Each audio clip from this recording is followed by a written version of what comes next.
오늘 우리가 함께 읽는 말씀 갈라디아서 3장의 내용에서는 이신칭의 율법을 통해서가 아니라 오직 믿음을 통해서 우리가 의롭다함을 받는다, 구원함을 받는다 라고 한 이 진리를 여러 가지 면으로 확증하는 내용을 소개해 줍니다.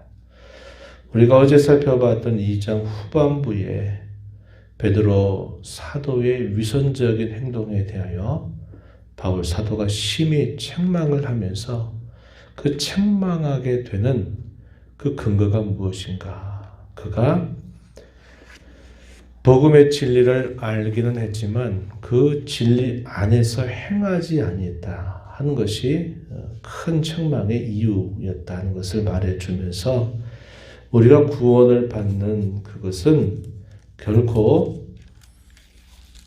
율법을 지켜 행하는 행위를 통해서 얻게 되는 것이 아니라 그것은 오직 그리스도를 믿음으로 말미암아 받는 것이다 하는 사실을 이야기한 바가 있습니다. 그리고 이 3장에 와서 그 사실을 여러 가지 면으로 확증하는 말씀들을 소개해 줍니다. 3장 1절부터 5절 내용에서는 경험을 통해서 그들에게 호소하는 내용, 소위 경험적 논증, 경험적 확증 이렇게 표현할 수 있는 부분이고요. 그리고 6절부터 25절까지 쭉 주어지는 내용은 성경에 주어진 그 역사를 통해서 아브라함 그리고 율법 그리고 그리스도 이러한 성경의 쭉 흐름을 통해서 이 사실을 확정하는 내용들이 소개가 됩니다. 그리고 마지막 26절부터 29절에서는 이신칭의의 내용들이 그와 같이 확실하다 하는 사실들을 이제 결론처럼 이야기하는 말씀, 이것이 소개가 되고 있습니다. 앞부분에서 사도는 어떻게 설명을 하냐면 갈라디아 교인들의 그 신앙적인 경험을 그들에게 호소하면서 우리가 구원을 받고 우리가 성령의 은혜를 받게 된 것이 어떻게 받게 되었는가를 그들에게 다시 한번 상기시켜 줍니다. 1절 말씀을 한번 보시기 바랍니다. 어리석도다 갈라디아 사람들아, 예수 그리스도께서 십자가에 못 박히신 것 그것이 너희 눈앞에 밝히 보이지 않았느냐. 그리스도께서 십자가에 못 박히신 것이 그들에게 있어서 분명한 경험으로 그들에게 나타나지 않았는가 이렇게 호소한 겁니다. 또 2절 말씀 이어서 보면 내가 너희에게서 다만 이것을 알려 한다. 너희가 성령을 받은 것이 율법의 행위를 통해서냐 듣고 믿음에서냐 이렇게 표현을 하죠. 성령을 받는다. 그것은 우리가 복음의 말씀을 듣고 그 복음을 믿음으로 말미암아 우리가 성령을 받은 일이 아니었느냐 이 사실을 분명하게 그들에게 호소한 것입니다. 또 5절에서도 비슷하게 말하죠. 너희에게 성령을 두시고 너희 가운데 능력을 행하신 이의 일이 성령께서 행하시는 그분의 역사가 율법의 행위에서냐 혹은 듣고 믿음에서냐. 여기서 사도가 강조하는 게 뭡니까? 듣고 믿음을 통해서 그렇게 된 일이 아니었느냐 이 사실을 이야기해 줍니다. 그러면서 그 갈라디아 성도들을 향하여 거짓된 교사들의 그 말에 그들이 혼란스러워하는 것을 안타까워하면서 뭐라고 표현하냐면 3절 말씀에 너희가 이같이 어리석으냐 성령으로 시작하였다가 이제는 육체로 마치겠느냐 너희가 이같이 많은 괴로움을 헛되이 받았느냐 과연 헛되냐 복음을 믿고 그 복음을 통해서 성령을 받아서 그들이 그것으로 인하여 많은 수고를 했는데 그것들을 다 헛된 것처럼 여기겠느냐 이렇게 말하고 있는 것입니다.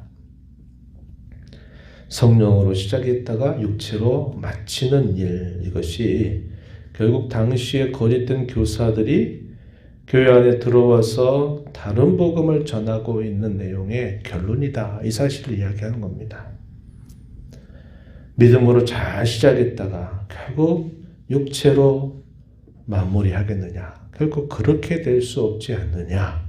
이러한 사실들을 호소하면서 그들이 거짓된 교사들의 그 가르침에 현혹받아서 흔들리지 말 것을 사도가 강조하고 있는 것이죠. 6절 이하로부터는 성경의 역사를 쭉 이야기합니다. 여기서 말하는 핵심적인 두 가지 표현이 있어요. 하나는 뭐냐면 아브라함에게 하나님께서 주신 이 약속이 율법이 주어지기 전보다 먼저였다. 아브라함이 하나님 앞에 의롭다함을 받게 되고 하나님께 구원을 받게 된 것은 율법을 받기 이전이었다. 그가 그렇게 된 것은 오직 하나님께서 하신 그 말씀을 믿음을 통하여서 그렇게 된 일이다. 이 사실을 분명하게 이야기합니다. 창세기 15장 6절 말씀에 보면은 하나님이 하시는 말씀을 믿은 것을 두고 하나님이 그것을 의로 여기셨다 하는 표현이 나옵니다. 그 말씀을 상기시켜 줘요. 6절 말씀 한번 보시기 바랍니다. 아브라함이 하나님을 믿음에 그것을 그에게 의로 정하셨다. 이것이 창세기 15장 6절에 있는 말씀을 사도가 인용해서 아브라함이 구원을 받게 된 것도 율법과 상관없이 그가 하나님 믿음으로 구원을 받은 것이다. 이렇게 말합니다. 그리고 이렇게 하신 중요한 의도가 무엇인가 그것을 설명해 주기를 8절 말씀해 보시면은 이렇게 말합니다. 또 하나님이 이방을 믿음으로 말미암아 의로 정하실 것을 성경이 미리 알고 먼저 아브라함에게 복음을 전하였다. 그 복음의 내용은 모든 이방인이 너로 말미암아 복을 받을 것이다 라는 말씀이다. 이렇게 소개를 해줍니다. 하나님이 아브라함에게 약속하셨던 땅과 자손 또 이런 것들에 대한 모든 약속은 유대인들에게 제한되는 것이 결코 아니라 모든 이방을 다 포함해서 하는 말이다. 아브라함이 믿음을 통하여서 하나님 앞에 의롭다 여기심을 받은 것처럼 모든 이방 사람조차도 그 믿음을 통하여서 의롭게 될 것을 하나님이 아브라함에게 약속하신 것이다. 이렇게 말합니다. 당시 유대인들은 어떻게 생각합니까? 우리의 조상은 아브라함이다. 믿음의 조상 아브라함이다. 이렇게 말해요.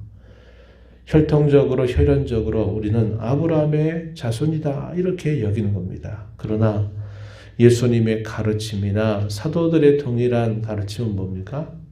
혈통적으로 혈연적으로 이스라엘 태생 유대인이면 다 아브라함의 자손이 되는 게 아니라는 거예요. 그러면 그들이 생각하는 것처럼 이방인들은 유대인들처럼 아브라함의 자손이 아닌가라고 말할 때 그렇지 않다는 거예요. 오직 아브라함이 가졌던 그 동일한 믿음을 가지고 있는 사람이면 누구나 유대인이나 이방인 할 것 없이 다 구원을 받게 된다. 이 사실을 이야기하고 있는 겁니다. 오늘 우리에게는 이 말씀이 아무런 문제가 되지 않지만 당시에 유대인들이 이 말씀을 들을 때는 충격입니다. 충격으로 여기는 거예요. 당시 유대인들이 이방인들과 왜 상종하지 않습니까? 저들은 하나님의 백성이 될 수 없다. 저들은 하나님의 백성이 아니다. 라는 생각 때문에 이 유대인들이 이방인들과 상종하지 않았던 것이에요. 그러나 예수님의 가르침이나 사도의 가르침은 혈통적으로 유대인이 되는 것이 곧 아브라함의 자손이 되는 게 아니라 아브라함이 받았던 그 구원 혹은 하나님 앞에 의롭다 여김을 받은 동일한 의로움을 받은 사람을 두고 아브라함의 자손이다 라고 말한다고 하는 것입니다. 그리고 아브라함에게 약속하셨던 그 후손 혹은 자손은 결국 누구를 가리키느냐? 가까이는 이삭을 가리키고 또 이삭을 자식이었던 야곱을 가리킨 것처럼 보이지만 그러나 궁극적인 그 자손 혹은 후손은 곧 그리스도이시다. 이렇게 해석을 해줍니다. 16절 말씀에 그렇게 말하죠. 오직 한 사람을 가리켜 내 자손이라 했으니 곧 그리스도다. 그래서 창세기 12장에서 천하 만민이 내 씨로 말미암아 복을 받는다 이렇게 말할 때 그 씨 후손은 가까이는 이삭이지만 궁극적으로 누굴 말하느냐? 그 후손을 통해서 오실 그리스도를 말하고 있다고 사도가 분명하게 가르쳐주고 있는 것입니다. 그래서 아브라함이 받게 되는 그 유업, 그것이 오직 하나님의 약속에 의해서 아브라함에게 주어진 것이다 하는 사실을 이야기하고 있어요. 그런 다음에 두 번째 이야기를 이제 논중에 가는데 하나는 뭐냐면 나머지 하나는 율법은 언제 그럼 주어졌느냐? 430년이 지나고 난 다음에 이스라엘 백성에게 주어진 것이다. 우리가 잘 아는 것처럼 언제 이스라엘 백성들이 율법을 받습니까? 애굽에서 나와서 약 3개월 정도가 지나 그들이 시내산에 도착했을 때 거기에서 율법을 받게 된 것, 우리가 잘 알고 있는 이야기죠. 그걸 이야기합니다. 그러면서 사람의 약속도 함부로 폐하거나 도할 수 없다. 그와 같이 율법이 약속을 그 이전에 주어진 약속을 헛되게 하지 않는다. 이렇게 이야기를 해줍니다. 그리고 이 시내산에 주어진 이 율법이 요구하는 것은 준수하라는 거예요. 지키라고 하는 걸 요구하고 그걸 지키지 못하게 될 때는 그 율법이 부과하는 형벌 혹은 저주를 받아야 된다는 것을 가르쳐 주고 있다는 겁니다. 그렇다면 하나님 앞에서 과연 누가 그 율법을 지켜서 의롭다함을 받을 사람이 있겠는가? 아무도 없다는 거예요. 유대인들이 그걸 지킬 수 있습니까? 유대인들이 못 지켜요. 다만 그들은 율법을 받았어요. 받았고 그 율법을 따라 살 백성들로 본을 받은 것이지 그들이 율법대로 온전하게 살 수 있다는 것을 말해주는 것은 아님을 이야기해 줍니다. 그리스도께서 이 땅에 오신 것은 무엇 때문인가? 그 율법이 부과하는 저주와 형벌을 대신 담당해 주시기 위해서 그리스도께서 오신 일임을 분명하게 이야기해 줍니다. 그러면서 이 율법의 역할, 그리스도의 역할이 무엇인가를 분명하게 이야기해 줘요. 유대인이라고 그래서 율법을 받았다 그래서 그들이 율법에 잘 지켜 구원받는 백성이 되는 것이 결코 아니고 그리스도께서 이 땅에 오셔서 하신 일은 그 율법의 모든 저주와 형벌을 대신 받아주심으로써 그 율법의 저주 아래 있는 백성들을 속량하시려고 오신 것임을 분명하게 이야기해 주고 있어요. 그럼 율법의 역할은 뭐냐? 그 율법은 내 스스로가 그 율법을 지킬 수 없다고 하는 것을 깨닫게 함으로 율법을 통해서가 아니라 그리스도를 믿음으로 말미암아 우리가 구원을 받을 수밖에 없다 하는 사실을 깨닫게 하는 기능이 있다고 하는 겁니다. 그래서 이걸 뭐라고 비유를 들어 설명하냐면요. 24절 가서 보시면은 초등교사라는 말, 옛날 개혁성경에서는 몽학선생이라고 하는 말을 썼어요. 이들의 역할은 뭐냐면 몽학선생이나 초등교사는 종입니다. 지혜로운 종을 한 명 택하고요. 그리고 그 몽학선생이 가르치는 어린 아이로부터 그가 실제적인 주인으로서 상속권을 행사하기 전까지 이 아이를 지혜로운 종이 주인의 아들을 계속 가르치는 겁니다. 가르치는 동안에는 누구의 권위 아래 있게 하냐면 그 초등교사 아래, 권위 아래 있게 하는 거예요. 그때는 스승으로 있어요. 그러나 그가 이 초등교사 이에게 벗어나게 되는 것은 그가 나중에 이제 정식적으로 성인이 되게 되면 이 초등교사는 다시 본래 자리로 돌아가는 거예요. 그는 종입니다. 그리고 그 아래 가르쳤던 그 아이는 주인으로서의 권리를 행사하게 되는 거예요. 율법은 그리스도께서 오시기 전까지 율법 아래 있는 모든 백성들을 그들을 지도해서 그들로 하여금 누구에게 인도하기 위한 거냐면 그리스도에게 인도하기 위해서 주어진 것이다. 이렇게 말합니다. 이걸 율법의 신학적인 기능이다. 이렇게 표현하는 거예요. 그래서 율법과 복음 혹은 율법과 약속 이것은 서로 대립되거나 그런 것이 아니라 그러한 차이가 있다는 것을 이야기하면서 결국 사도가 논증하는 것은 오직 우리가 구원을 받게 되는 것은 율법을 지킴을 통해서가 아니라 율법을 받은 것으로가 아니라 오직 그리스도를 믿음으로 말미암아 구원을 받는 것이다. 이 사실을 계속 확증을 하게 된 겁니다. 이렇게 믿음으로 말미암아 구원받은 사람에 대하여 여러 가지 표현들이 등장해요. 믿음을 통해서 구원받는 사람을 하나님의 아들이다 이렇게 표현하고요. 그리스도와 합한 자가 되었다 이렇게 말하고 그리스도로 옷 입은 자다 이렇게 표현도 합니다. 그리스도께 속한 자, 그가 진정으로 아브라함의 자손이고 약속대로 기업을 이을 자가 된다 이렇게 표현을 합니다. 이런 모든 표현들은 누구를 표현하느냐?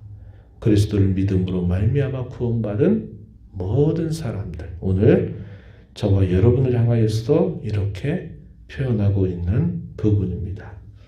이것이 어떻게 주어진 겁니까? 우리에게 믿음을 선물로 주신 것을 통해서 우리가 이러한 변화된 신분을 가진 자가 되었다는 사실을 성경이 우리에게 가르쳐줘요. 우리가 이 땅에 살면서 소망 가운데 살고 하는 그 근거가 어디에 있는 겁니까? 저와 여러분이 하나님의 아들이 되고 그리스도와 하나가 되고 우리가 진정으로 아브라함의 자손이 되었다는 것이고 기업을 이을 자로 우리가 부름을 받았다고 하는 것이 우리의 진정한 소망이 됨을 우린 다시 한번 확인하게 됩니다. 이러한 은혜를 값없이 주신 그 하나님의 귀한 사랑 오늘도 감사하면서 이 변화된 신분에 걸맞는 삶을 오늘 하루도 다짐하며 은혜를 구하며 힘써 나가는 저와 여러분 되기를 진심으로 바랍니다. 하나님 아버지 감사합니다. 이 새벽 시간에도 저희들을 불러주셔서 주의 말씀을 통하여 우리가 하나님 앞에 의롭다함을 받고 구원을 받게 되는 오직 유일한 길은 우리 행위를 자랑하고 우리가 다른 사람보다 낫다고 하는 것을 자랑하는 일이나 율법을 지켜서 저희가 갈 수 있는 길이 아니라 오직 그리스도를 의지하고 신뢰하고 믿는 그 믿음으로 말미암아 주어지는 선물임을 깨닫게 해 주셨습니다. 이렇게 믿음으로 구원받은 저희들을 향하여 하나님의 아들, 그리스도와 합한 자, 진정한 아브라함의 자손, 기업을 이룰 자라고 하는 말씀을 통하여 우리에게 덧붙여 주시는 은혜가 얼마나 크고 귀한가 다시 한번 확인시켜 주십니다. 이런 은혜를 값없이 받은 자들로 이 은혜에 걸맞는 삶을 살아가는 저희가 되도록 인도하여 주옵소서. 은혜의 보좌 앞에 나와서 아버지 은혜를 구하는 모든 심령들의 간구를 귀 기울여 주시고 응답하시기를 바라며 예수님 이름으로 기도하옵나이다. 아멘.